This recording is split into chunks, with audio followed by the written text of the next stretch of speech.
Banyak muhibbin habaib yang sakit hati dengan video saya yang memberikan pernyataan atau pembahasan bahwa mereka ini sejatinya memiliki keluarga yang dulunya berfaham komunis. Ada beberapa nama yang kemarin saya sebutkan berfaham komunis, bahkan menjadi ketua komunis di Indonesia.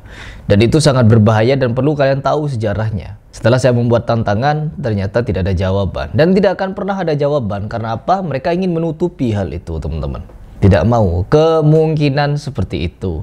Dan sekarang, ketika kita membahas nasab mereka, yang dimana kita membahasnya dengan beberapa poin, bahwa klan Ba'alawi mau dinilai nasabnya dari segi syuhrah wal istifadah, itu gagal, teman-teman. Dinilai dari filologi pun gagal. Dinilai atau dipertimbangkan dari segi DNA juga gagal, teman-teman. Apalagi dinilai dari segi sejarah, gagal juga dari data primer. Ditimbang dari segi ilmu statistik pun gagal secara logika. Probabilitasnya tidak masuk akal. Jadi sebenarnya mereka ini sudah fix bukan keturunan Nabi kalau menurut beberapa pertimbangan peneliti. Tetapi apa? Netizen atau mukibin para habaib tidak mau hal itu terjadi, teman-teman. Entah karena saking melekatnya doktrin atau bagaimana, ya kita bisa saksikan bersama. Dan hal yang paling unik, fakta yang paling menyakitkan, kalau kita meneriak daripada teriakan-teriakan mereka yang anti komunis, ternyata leluhur mereka ada yang berpaham komunis, bahkan menjadi ketua komunis. Terus yang kedua, mereka mengaku-ngaku cucu Nabi,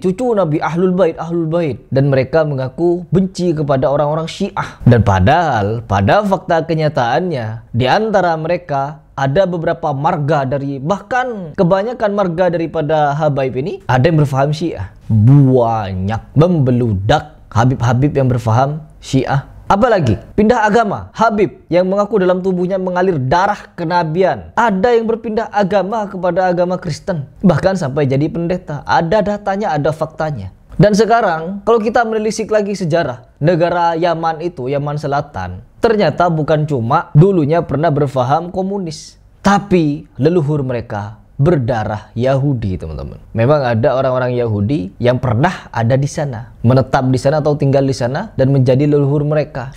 Fakta sejarah ini, ada videonya.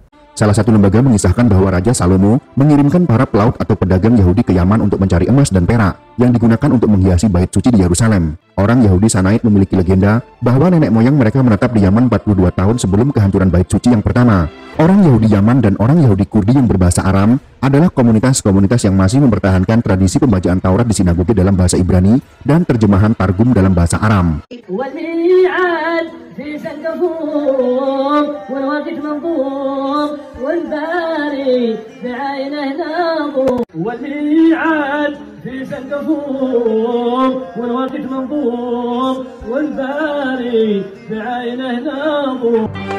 Yahudi Yaman adalah Yahudi yang berdiam di Yaman atau yang merupakan keturunan orang Yahudi yang pernah hidup di Yaman.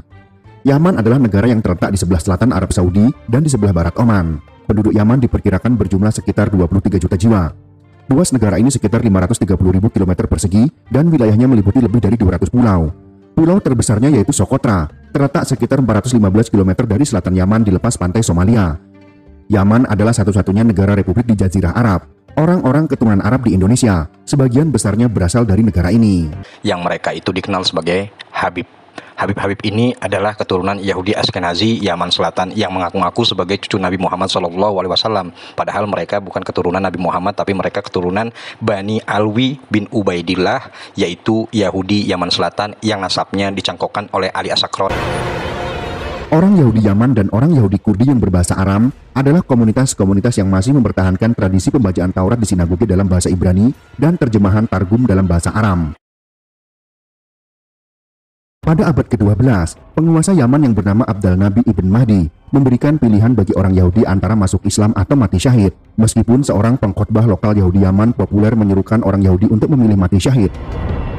Maimonides mengirim surat yang terkenal dengan nama Surat Yaman dan menyarankan orang Yahudi Yaman untuk memeluk Islam dan diam-diam terus menjalankan praktik Judaisme. Hingga pada akhirnya mereka pun didatangi oleh pemerintahan Hindia Belanda, karena pemerintah Hindia Belanda mencari banyak pekerja untuk mengolah lahan-lahan pabrik dan juga dijadikan kapiten-kapiten Belanda di wilayah jajahan Belanda, yaitu Indonesia. Maka para Yahudi Yaman telah memeluk Islam namun juga masih melakukan praktek Judaisme mereka, ikut kepada pemerintah Belanda ke Indonesia, dan kini keturunan mereka dipanggil dengan sebutan Habib dan mengaku sebagai keturunan Rasulullah Shallallahu Alaihi Wasallam. Padahal mereka bukan keturunan Rasulullah Shallallahu Alaihi Wasallam, tetapi mereka adalah keturunan Yahudi Ashkenazi Yaman Selatan.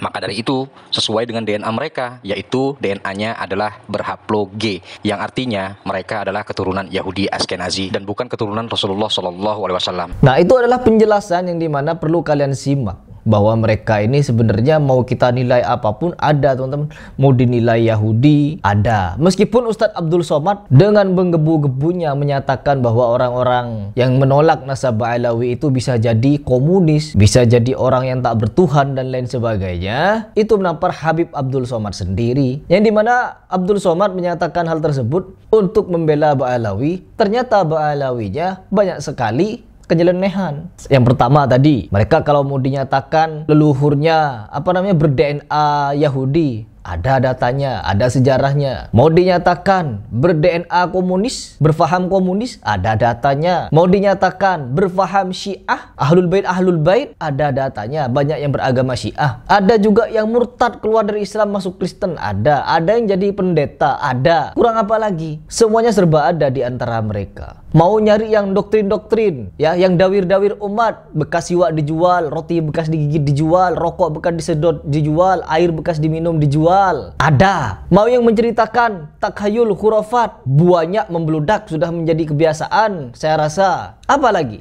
Kurang apa mereka? Mungkin dengan hal-hal tersebut, mereka ini bisa menjadi jaya di Indonesia dan tidak tertandingi, mungkin begitu ya. Sehingga apa? Seolah-olah mereka ini rujukan beragama di Indonesia. Indonesia, pintu tarim. Tanah Jawa, Nusantara, miliknya Aulia Tarim. Kurang apa slogan-slogan konyol mereka ini yang bisa menyebabkan orang semakin gulu kepada mereka? Doktrin-doktrin yang sedemikian rupa. Apakah tidak nyadar seperti Ustadz Abdul Somad, Ustadz Adi Hidayat Buyayah yang selama ini membela mati-matian kepada para Ba'alawi ini? Makanya saya sangat gemes dengan keadaan seperti ini. Yang dimana mereka ini mengaku-ngaku sebagai keturunan Nabi Muhammad SAW, tapi kenyataannya banyak kenyelehan di antara mereka. Apalagi faham-faham wali-wali menjedup yang mereka ajarkan. Pada zaman Nabi Muhammad SAW sampai keempat imam mazhab, tak ada satupun yang memfatwakan adanya orang-orang gila menjadi wali Allah. Tidak ada. Baru di era Ba'alawi. Apa ini namanya kalau bukan pembodohan umat? Mentang-mentang yang gila atau ODGJ dari galangan mereka, oh itu bukan ODGJ, tapi saking cintanya kepada Allah jadi wali Majedub. Banyak orang yang salah paham tentang wali Majedub. Majedub seperti Wan Sehan.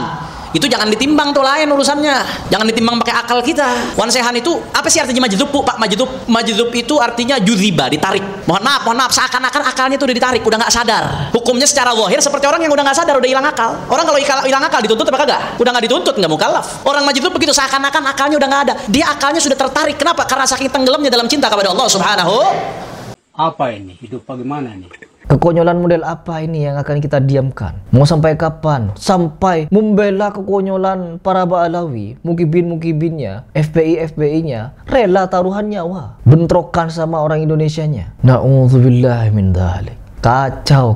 Jadi semoga kita ini banyak yang sadar. Semakin ke depan nih kita harus semakin sadar dan harus menyadarkan umat dari betapa bahayanya faham mereka, ajaran-ajaran mereka, oknum-oknumnya. Karena oknumnya memang banyak. Jadi sekali lagi, kita harus semakin pertegas menolak mereka dengan apapun alasannya, yang dimana mereka ini sejatinya ya bukan mencerdaskan umat, tapi kebanyakan oknum-oknumnya membodohi umat.